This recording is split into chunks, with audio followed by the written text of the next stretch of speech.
Have you located it?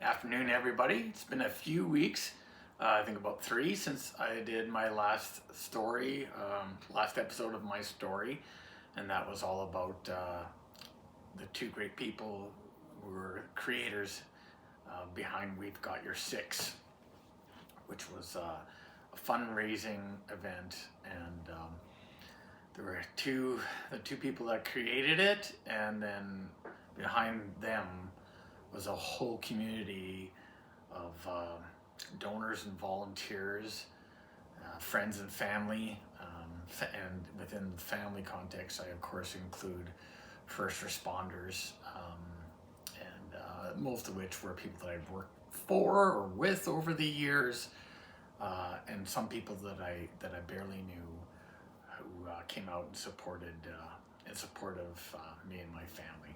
And thanks to everyone again for that. Unfortunately, I have to say that their work needs to continue. I recently had a very good friend that I used to be at the same campground with, and good neighbor there. Within the past year and a bit, he had been struck by a drug-impaired driver while on foot in the parking lot of a certain large chain store, and it was like my collision for me. This one for them was a life-altering event with some serious repercussions and some huge changes in physical and mental health. And this was another person who chose a life of service to our country, who for over 3 decades, or around 3 decades, including a few overseas deployments. And I bring that up because that kind of sacrifice matters so much to me personally, and to thousands of other people, and then to have a life-altering event affect you and those who love you in such a huge, negatively impactful way, to have to fight for your fucking necessities and your quality of life with the loan insurance monopoly bureaucracy, no other adjectives for that, that is NPIC.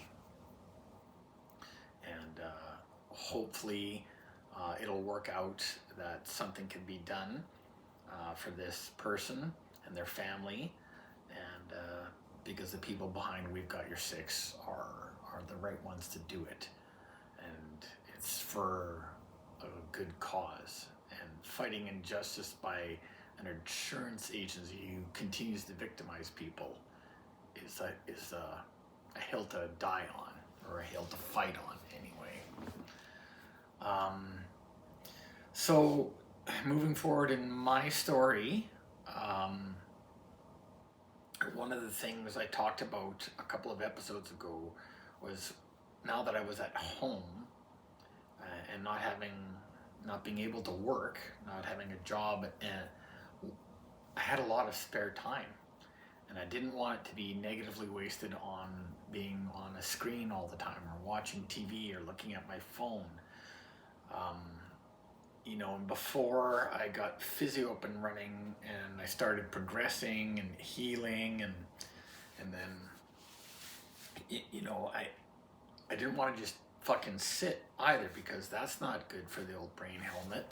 I needed to do something that was good for me, in a positive way of spending my time.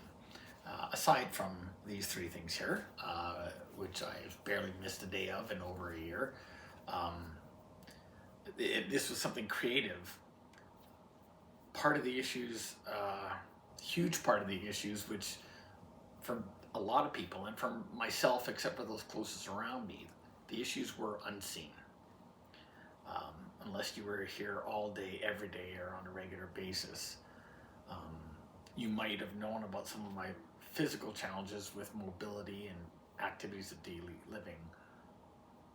But what many people didn't get to see was what was going on here, which was extremely painful, difficult stuff that I didn't like. I didn't like the mental changes that occurred post collision, and they started in hospital. I'd never had these issues before, and what it was a lot of recurring nightmares and dreams. Again, not collision related, but things that have been stored in the back of the hard drive, my brain, for decades. A number of traumatic incidents that I still believe were unlocked by getting my fucking noggin rattled so good. Most of these incidents were incidents involving children and infants. And I think I've spoken about them in minor detail a handful of times over the course of these episodes of telling my story. And it was shit that just stayed locked up or suppressed, or that I was just able to function through when other critical incidents happened. One of my first infant sudden deaths, the autopsy the day after, and then other incidents involving adults and the murder of an infant or a child, and then an incident where a man was going to kill himself in his basement when his two children were upstairs in the living room screaming their fucking brains out. And then one that was soon after I started in field training, whether we took over guarding a scene from night shift, and there were obvious physical signs of the murder and the sexual abuse that had taken place when we took over on day shift to guard the scene. Things that we all, as first responders, not just cops, but firefighters, paramedics, that we all fucking eat. We just absorb it. And it stays locked away for years. And for some people, you might not even think about it once. But then when you retire, or you're unable to continue working, and you're removed from that, it all starts coming back. I don't know if other people feel the same way or have had the same experience, but when you leave or retire, again, whether you're a first responder or a soldier, you have nothing but time to think about these things. For me in hospital, whether it was an afternoon nap or even a daydream, or at night, there wasn't a single night that went by in the 8 months where one of those events didn't play through my mind like some sick fucking short film. And it at times caused uncontrollable sobbing, paralyzing anxiety, and I couldn't do anything about it. I did start seeing, I saw a psych nurse numerous times, a wonderful woman who came in and talked to me. I had not just because of the trauma from the nightmares replaying all the goddamn time, but because I started to have a lot of questions on my self-worth. because I wasn't able to do certain things anymore. And because I couldn't deal with not being able to. And so I questioned what good I am, because I was no longer capable of doing the things that I was good at, or the things that I was meant to do,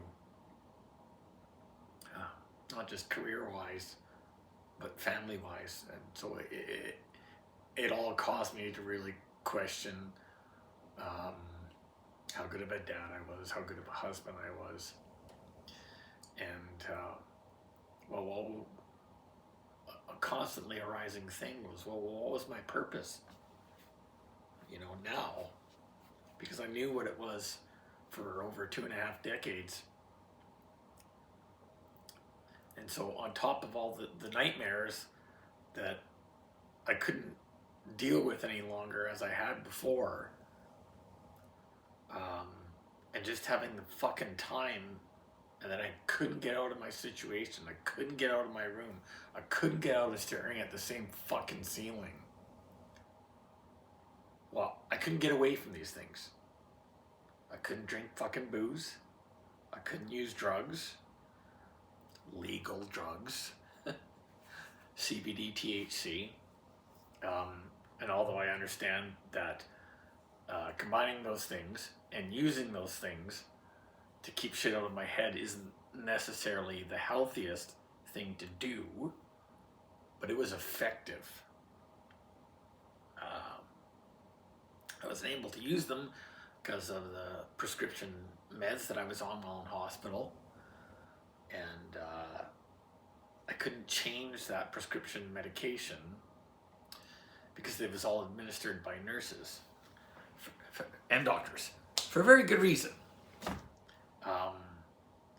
Because there were some pretty hateful and self-loathing nights where I was happy that I didn't have access to those meds.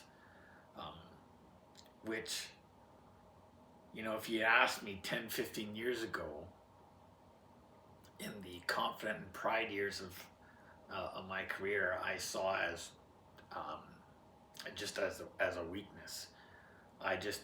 I saw people like that, and of course a lot of them were people who use an excuse to milk the system.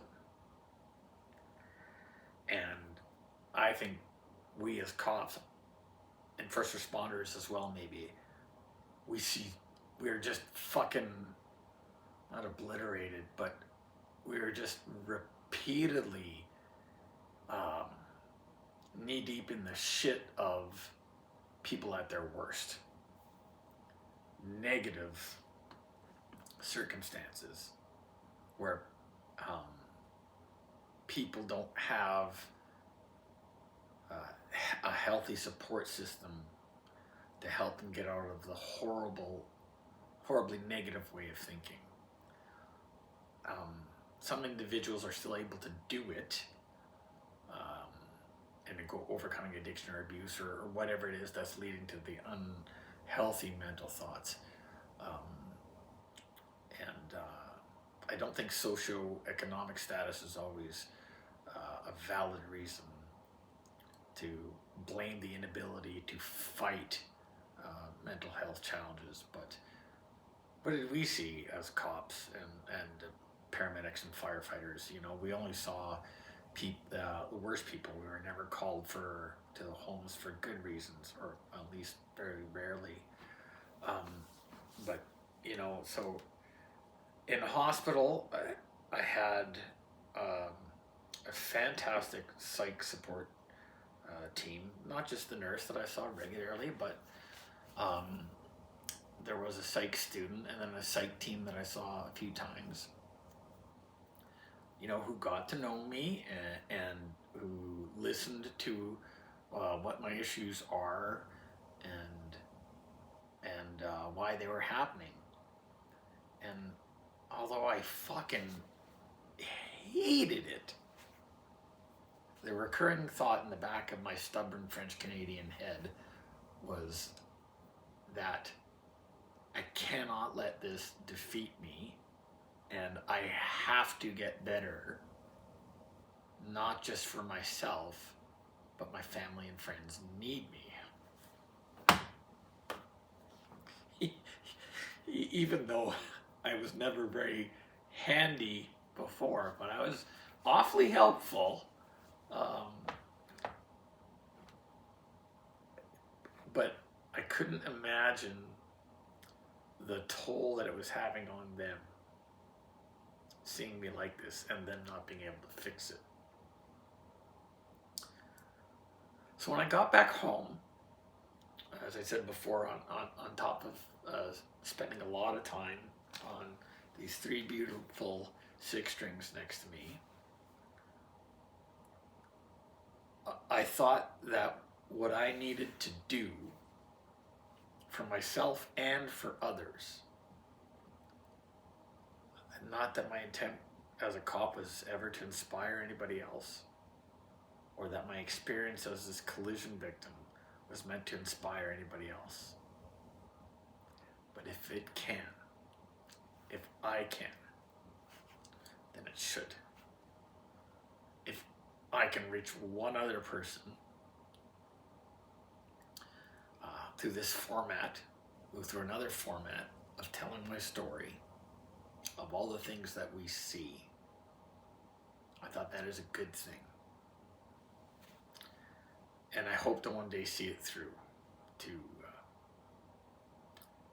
fruition, because the end of the story